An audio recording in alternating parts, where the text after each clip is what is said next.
Let's go to Breelicious Bites. Or do you want to hold off on that one? We can go there. Okay. Yeah. Okay. Breelicious Bites is, you know what I mean? That's that's like my first baby. I've been having Breelicious Bites for 9 years now. Okay. So next year will be my 10 year anniversary. My 10-year anniversary. Congrats. And find Breelicious Bites on Facebook.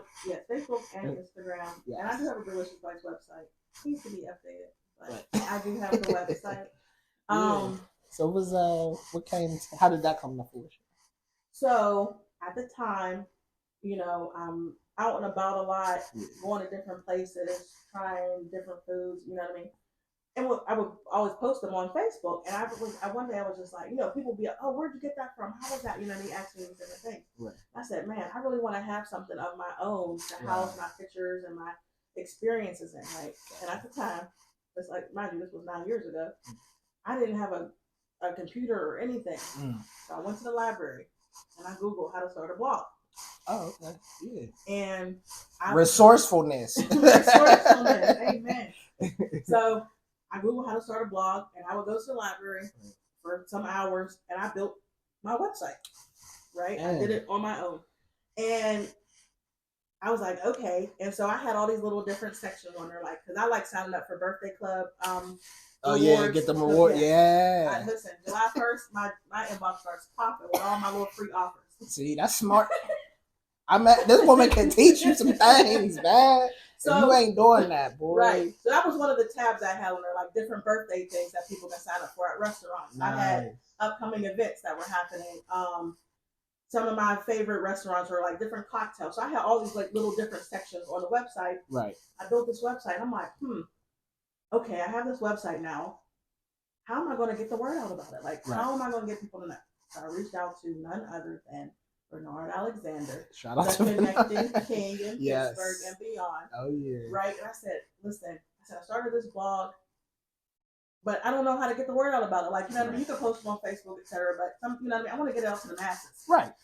And he ended up connecting me with Donna Baxter, who runs the Soul Pit. Yes. And so love Miss Donna. Yes.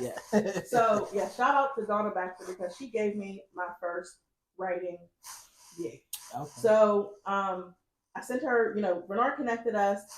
I sent her the website and I'm like, wait and see what she's gonna say. So this is like 2 weeks after I started the blog. Gotcha. And she looks over the site and she was like, oh, she was like, I really like the site. At the time, I think when you clicked on it, music was playing. She didn't like, she was like, if I was you, I would take the music off. So I'm like, okay. So she's like, but I love what you're doing. She's like, are you writing for any other publications? I'm like, no, I started this blog like 2 weeks ago. She was like, well, we don't have anybody currently doing restaurant reviews for the Soul Pit. We would love to bring you on. And I was just like, oh my God. Man, like, you know what I mean? Yeah. Even talk about it now, I still, you know what I mean? Like, we need people like that to give people opportunities that are just starting. Absolutely. So I'm always grateful to Donna Baxter and the Soul Pit for them giving me the opportunity to do that. So that's crazy. Soul Pit, is a quarterly magazine. So I started my blog. Yes. Sign up for the email blast. And buy the quarterly magazine. They are phenomenal. Well, and they're free. They're free. So I started the blog January 9 years ago, whatever year that was. Yeah. So my first article, she ended up actually having me do a special like Fat Tuesday thing where I highlighted a couple different Fat Tuesday events going on in the city. But my very first article came out in April of that year for the quarterly magazine, and I had a whole like launch party and everything with all the magazines because I love doing parties. Right. I love doing events. So you know what I mean? That's how that kicked off. And so me taking that step to create my own website, to create Breelicious Bites, and Donna giving me a chance writing for the Soul Pit really just, it just took off after that. Right. Next thing I know, I'm getting invited to all kind of, restaurant openings, special menu tastings. Because now you have influence. Yes, anything that you can think of, restaurant-wise, I was invited to. So I know so many restaurant owners in the city, so many caterers, so many marketing agencies that I would partner with because they want me to promote. Right. Because there's not a lot of Black food bloggers in this city. Other than you, I can't think of it. I mean, there's not. And so I was getting invited to everything. And it was just like, man, it was a dream come true. I loved it. I loved that I was able to go to these places and eat for free and drink and share my experiences and things like that. Right. So some months later, maybe like a year or two after I started Soul Pit, I was also the treasurer for Pittsburgh Black Media Federation. Oh wow! Which is the Pittsburgh chapter's National Association of Black Journalists. But PBMF was formed even before National Association of Black Journalists. Okay. That's why this Pittsburgh chapter is not called NABJ Pittsburgh. Gotcha. It's Pittsburgh Black Media Federation. So I was their treasurer for 8 years for 2 cycles. Yeah. And so also being in that realm, I learned a lot being under those, because I used to always say, I'm a fake journalist. And they were like, no, you're not. But being, you know what I mean? They're working at news stations and for different publications. So I learned so much from them. Right. Shout out to Brian Cook and Tori Parrish, because they took me under their wing and taught me a lot about what it takes to be a real journalist. You know what I mean? Right. And other people at PBMF. So that was also a blessing to be around those things. So PBMF was having an event, and the editor from the Courier was there. So I said, I need to meet him. So I went over to him. I said, listen, y'all don't have nobody currently doing restaurant reviews in the Courier. Y'all need me. Yeah. So he's like, oh, we need you. I said, absolutely. Yeah. And I started writing the restaurant reviews for the Courier. So at one point I was simultaneously doing the restaurant reviews for the Soul Pit and doing the restaurant reviews for the Pittsburgh Courier. That's crazy. And just to recap, if this went over your head, she literally went into a library, learned how to do a food blog. 2 weeks later, based on a relationship she had built with someone who knows a ton of people, she manifests a position just based off relationship for one of the biggest, if not the biggest, Black publications in the city of Pittsburgh. Yeah. She translated, and based on building relationships, became the treasurer and turned that into she's the it person. And that's so amazing, because when I think about a lot of people who I connect with and see, I'm like, why are you making excuses about why you can't do this, why you can't do that? And then you just give that excellent example of, you wanted to do something. Listen, I didn't know what I was on. On Google. Right. And for you to parlay all that into multiple opportunities. And now I love that you told that story, because as I picture how your life is now, it makes sense why every room you walk in, damn near the whole room know you, or like I've never seen you in a room where you don't, like, if you don't follow her, she pretty much everybody in the room will have a picture with you. and it just but it brings it all together on how that came to be, because you really, and that's just phenomenal. Like within a 9-10-year period, you've built yourself a nice following, and just based off a simple Google search on how to do a blog. And right. So it's afforded me so many opportunities. Like I've also done some freelance work for Table Magazine. I did a Kwanzaa article with them, partnered with Chef Jackie Page on that.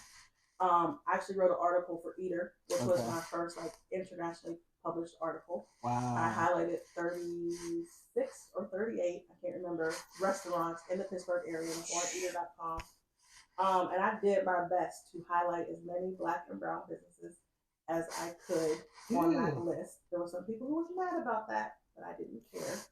I said, because if they wanted you to do it, I would have did it. They asked me to do it. And absolutely. This is how I'm going to do it. Honestly, I'm learning, as I move into my space, I'm learning to hate it. Like, it just comes, you're going to have a lot of love, but you're going to have hate too. And then that just means your successes. It just comes along with it. Right. And then with one of the other things that came out of me having my food blog is that I got a chance to be on season 1 of Play to Pittsburgh. So you can watch that on Very Local. You download Very Local on your TV.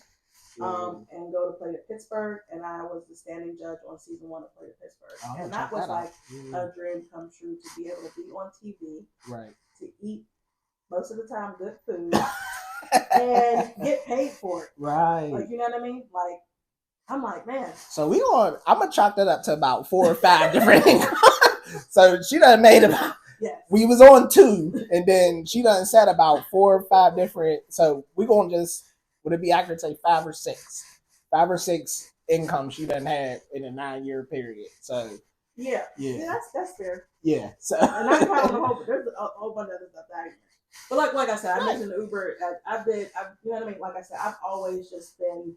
Yeah, I love to. I mean, people know about Uber. If you don't know about Uber, but that's the way to make money. Right. I don't know about now, but when I was doing it, I was making good money. Absolutely, yeah.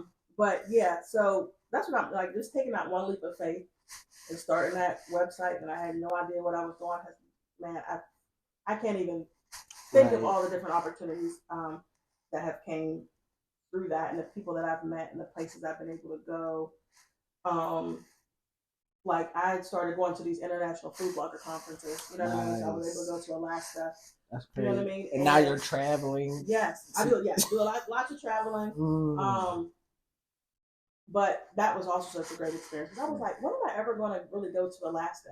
Right. And when I seen that this food blogger conference was there, I was like, I want to be there. Right. And you know, I was able to reach out to different people who I previously worked with and get sponsorships to help me pay for this trip to go to Alaska. See, and man, because if you take nothing else from what she's been saying, relationships have really, and I can attest to this as well. Some of the things I've done, they've really, people always get impressed by, oh, you're always out and doing this, and I'm like, it's relationships that have catapulted me, and then you emphasized it to heights that you may not even intention. That probably wasn't even your intention. Right. It did not happen.